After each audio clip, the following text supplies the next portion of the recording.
ये हमारा P upon Q की फॉर्म में होती है, और क्यू जो है ज़ीरो नहीं होना चाहिए। जीरो हो जाएगा तो पी अपॉन जीरो हो जाएगा, इसका मान हो जाएगा आपका अनंत। इसलिए ये परिमेय संख्या पी अपॉन क्यू की फॉर्म में, और ये कंडीशन रहती है। तो ये टैली हो रही है, ये टैली हो रही है, ये हो रही है। ये इसलिए हो रही है कि 5√16 में अगर निकालें तो 5/4 परिमेय संख्या। पाई, हाँ, ये जो है आपका अपरिमेय होती है। तो ये परिमेय होती है, ऑप्शन हमारा यही हो जाएगा। ये परिमेय, ये परिमेय, ये परिमेय, इसलिए ये हमारा ब ऑप्शन सही है। नेक्स्ट करते हैं। देखिए एक क्वेश्चन इसमें से और आता है, सर्वसम्मिका। सर्वसम्मिका, तो क्वेश्चन है सर्वसम्मिका है, इनमें से कौन सी सर्वसम्मिका है? तो एक ऑप्शन है 2x + 3 = 5, एक है 2x + 1 = 2x + 2, और 4x = 2x + 6, x + 4 = 6 - 3x। देखो सर्वसम्मिका के लिए क्या होता है, सर्वसम्मिका में आपका LHS = RHS ये होता है। तो अगर ये जिसमें होगा वो हमारी सर्वसम्मिका होगी, ये इसका फंडा है। तो इसमें जो है आपको सर्वसम्मिका के बारे में अगर करना है तो LHS RHS बराबर होनी चाहिए। तो इसमें देखो LHS और RHS के बराबर, क्योंकि 2 का मल्टीप्लाई करोगे तो ये LHS RHS बराबर हो जाएंगे, इसलिए ये हमारी सर्वसम्मिका हो जाएगा। ये ऑप्शन सही होगा, ये गलत है, ये समीकरण है, ये भी गलत है, इक्वेशन है, ये भी गलत है, ये इक्वेशन है, इसलिए सर्वसम्मिका पूछिए तो हमारा ऑप्शन ये हो जाएगा। ये बेस है। अब नेक्स्ट क्वेश्चन है 3x + 2 = 81। तो x का मान बताओ। इसके लिए कुछ नहीं है, ये इसके फैक्टर करने पड़ेंगे, ये ऐसे ही रखना पड़ेगा। 81 के फैक्टर आप ऐसे करोगे तो ये आपके 27, 9, 3 और ये 1, तो ये 3⁴ हो जाएगी। इसको अब डिवाइड करेंगे, मल्टीप्लाई करो इनके, तो 81 हो जाएगा, 3⁴ में तोड़ लिया। ये बेस बराबर है तो पावर बराबर हो जाएंगी, तो x + 2 = 4, तो x = 2 आंसर आ जाएगा, क्योंकि 4 में से 2 गया तो 2 बचा, तो ये हमारा आंसर हो जाएगा। नेक्स्ट है परिमेय संख्या। परिमेय संख्या -24/25 यानी 24/45 के समतुल्य। तो समतुल्य का मतलब ये है कि इसको आप जो है 3 से 8 बार और 3 से 15 बार बस ये करना है इसमें, और -8/15 ये ऑप्शन सही हो जाएगा इसमें, ये वाला। बस समतुल्य का मतलब है इसको काट दो, या समतुल्य इसमें मल्टीप्लाई करके भी हो सकती है। अब नेक्स्ट है समीकरण x + 4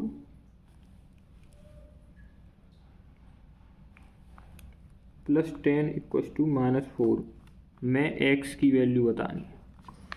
तो इसके लिए हम x + 4 को यहीं रखेंगे, क्योंकि ये पता करना है, ये +10 है, इसको इधर ले जाएंगे तो ये -10 इसमें जोड़ोगे -14। अब नीचे 1 मान के क्रॉस मल्टीप्लाई करेंगे तो x का 1 से x और 14 × 56 यानी -56 आंसर आ जाएगा, यानी ये हमारा -56 आ जाएगा। यहाँ पे नहीं दिख रहा है तो यहाँ पे कर देते हैं, x + 4 = -14, क्रॉस करेंगे तो x = -56 हो जाएगा।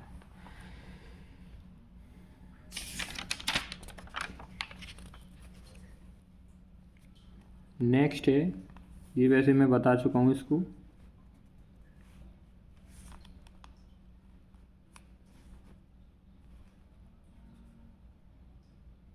एक वर्ग की भुजा। क्वेश्चन है वर्ग की भुजा बराबर 1.6 मीटर। तो इसमें वो वर्ग का क्षेत्रफल पूछ रहा है। तो वर्ग की भुजा क्षेत्रफल सीधा सीधा भुजा का स्क्वायर होता है हमारा। जो वर्ग का क्षेत्रफल होता है वो हमारा भुजा का स्क्वायर होता है। तो 1.6 का स्क्वायर करेंगे तो 2.56 मीटर स्क्वायर आ जाएगा।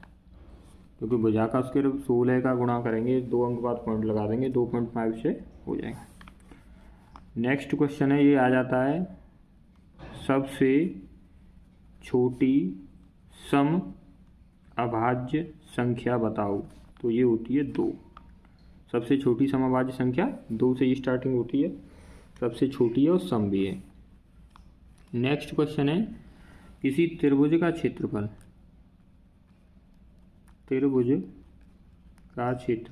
45 सेंटीमीटर स्क्वायर है, आधार उसका त्रिभुज का 15 सेंटीमीटर दे रखा है, त्रिभुज की ऊंचाई बतानी h। तो सिंपल सा है, त्रिभुज ऐसा होता है, ये बेस हो गया इसका आधार, और ये यहाँ से यहाँ तक ऊंचाई होगी। तो त्रिभुज के क्षेत्रफल का फॉर्मूला है 1/2 आधार गुणा ऊंचाई। सिंपल है, क्षेत्रफल दे रखा है हमारा 45, 1/2 आधार हमारा हो गया 15, h निकालना है। तो 15 से 1 और ये 15 से 3 बार नीचे 1 क्रॉस किया, h आ गया हमारा, ऊंचाई आ गई 6 सेंटीमीटर। ये हमारा आंसर हो गया। नेक्स्ट क्वेश्चन है,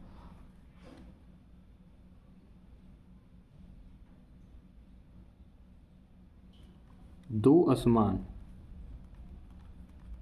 असमान परमेय संख्याओं के बीच कितनी परमेय संख्या होती हैं?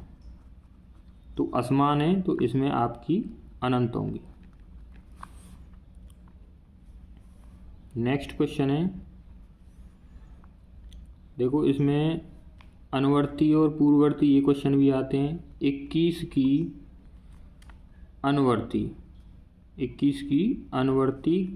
अनुवर्ती इम्पोर्टेंट क्वेश्चन है। वैसे तो सिंपल पूछ लिए जाते हैं, लेकिन इसमें बोला है 21 की अनुवर्ती। तो 21 की अनुवर्ती हो जाएगी 22, एक जोड़ देंगे इसमें, और फिर इसकी अनुवर्ती एक जोड़ के ये हो जाएगी 23। हमारा ऑप्शन 23 हो जाएगा। देखो ऑप्शन दे रखे हैं, उसमें 19 दे रखा है, 20 दे रखा है, और 22 दे रखा है, 23 दे रखा है। तो अ ब स द, तो हमारा 23 ऑप्शन यहाँ पे राइट हो जाएगा, क्योंकि 21 की अनुवर्ती 22 और 22 की अनुवर्ती 23 हो जाएगी। नेक्स्ट क्वेश्चन है, एक आयताकार, शॉर्ट में लिख रहा हूँ क्वेश्चन, आयताकार मैदान का क्षेत्रफल। तो कोई आयताकार मैदान है, उसका क्षेत्रफल है 0.5 हेक्टेयर। तो सबसे पहले जो हेक्टेयर दे रखा है उसे हम वर्ग मीटर में चेंज करेंगे। तो ये आपको याद रखना है कि 1 हेक्टेयर में 10,000 वर्ग मीटर होते हैं। तो हम इसके मल्टीप्लाई कर देंगे 0.5 हेक्टेयर में, 0.5 का 10,000 वर्ग मीटर में चेंज कर लिया ये हमने हेक्टेयर को। तो यहाँ पे ये 5,000 मीटर स्क्वायर यानी वर्ग मीटर हमारा क्षेत्रफल निकला है। एक भुजा दे रखी है, कोई दे रखी हो, लंबाई दे रखी हो, चौड़ाई दे रखी हो, क्योंकि आयताकार जो होता है उसमें एक लंबाई होती है, एक चौड़ाई होती है। एक भुजा दे रखी है 125 मीटर, तो दूसरी भुजा हमें फाइंड करनी है। सिंपल है, मैदान का क्षेत्रफल दे रखा है तो हम इसमें लंबाई गुणा चौड़ाई वाला फॉर्मूला लगा देंगे। तो एक भुजा 125 मान ली, चौड़ाई मान लो निकालें हम तो 5,000, तो 125 से आप जो है काट दीजिए इसको, ये आपका आंसर आ जाएगा 40, जो कि 125 चौक 500, ये 40 बार कट गया, तो चौड़ाई आ गई आपकी 40 मीटर। तो यहाँ चौड़ाई हो गई 40 और एल हो गई 125, मल्टीप्लाई करोगे तो वही 5,000 मीटर स्क्वायर। तो ये हमारा आंसर सही हो। यहाँ पे अगर ये परिमाप पूछता तो परिमाप का फॉर्मूला भी आना चाहिए, 2L + B होती है, ये आपका मीटर में आएगा और ये भुजा मीटर में, ये हो जाएगा क्वेश्चन।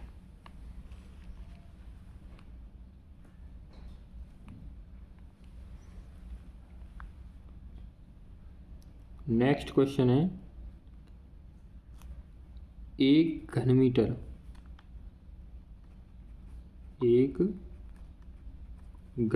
किसके बराबर होगा? ऑप्शन दे रखे हैं 1000 घन सेंटीमीटर और 10 लीटर और आपका 1000 लीटर और ये दे रखा है 1000 लीटर। इसके लिए हम 1 घन मीटर का मतलब है 1 मीटर क्यूब। 1 मीटर क्यूब बराबर होते हैं 1000 लीटर। सीधा सीधा ये है, 1 मीटर क्यूब में हमारे 1000 लीटर होते हैं, तो इसमें ऑप्शन यही हो जाएगा, लास्ट वाला द ऑप्शन हो जाएगा, क्योंकि 1 मीटर क्यूब में या 1 लीटर में 1/1000 मीटर क्यूब होते हैं, या 1 मीटर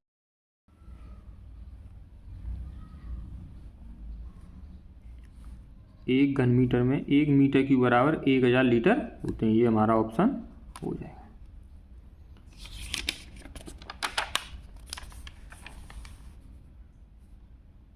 नेक्स्ट है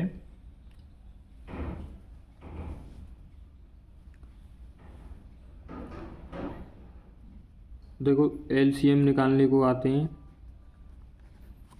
एलसीएम जैसे 56, 7, 0, 84 सिंपल है, कुछ नहीं है। ऑप्शन है तो ऑप्शन में तो सिंपल सा कैसे भी कर लीजिए। अब जैसे 2 का 28, 2 से 35, 2 से 42, 2 का 14, 35 में जाएगा नहीं, 21, 2 का इसमें अभी जा रहा है 7, 35, 21, अभी 3 का चला जाएगा 7, 35, 7, 7 का चला जाएगा 1, 5, 7, 5 का चला जाएगा 1, 1 और 1। पहले 5 का देते हैं, फिर बाद में 7 का, कोई दिक्कत नहीं। 35 या 105 और ये 8, 8 45, 840 आंसर आ जाएगा। ये हमारा आंसर होगा। उसके बाद एक इक्वेशन सॉल्व करनी है। नेक्स्ट उसमें इक्वेशन दे रखी है 2.8x = ये बहुत सिंपल सवाल है, ये आते हैं +x। तो देखो जो x है हम x के पास ले जाएंगे, इसमें x है नहीं, इसमें ये x है और ये इसके पास ले गई, तो इधर पक्षांतर करेंगे तो ये माइनस का हो जाएगा, ये प्लस का है। ये रूल्स हैं कि अगर कोई वैल्यू हमारी प्लस की है, दूसरी साइड ले जाएंगे वो माइनस की हो जाएगी। अगर यहाँ माइनस की होती है ये प्लस की हो जाती है, ये प्लस की है तो माइनस की हो गई। इधर 5.4, इसमें से माइनस करेंगे तो 1.8x = 5.4। x की वैल्यू निकालेंगे तो ये इसके नीचे चला जाएगा 1.8।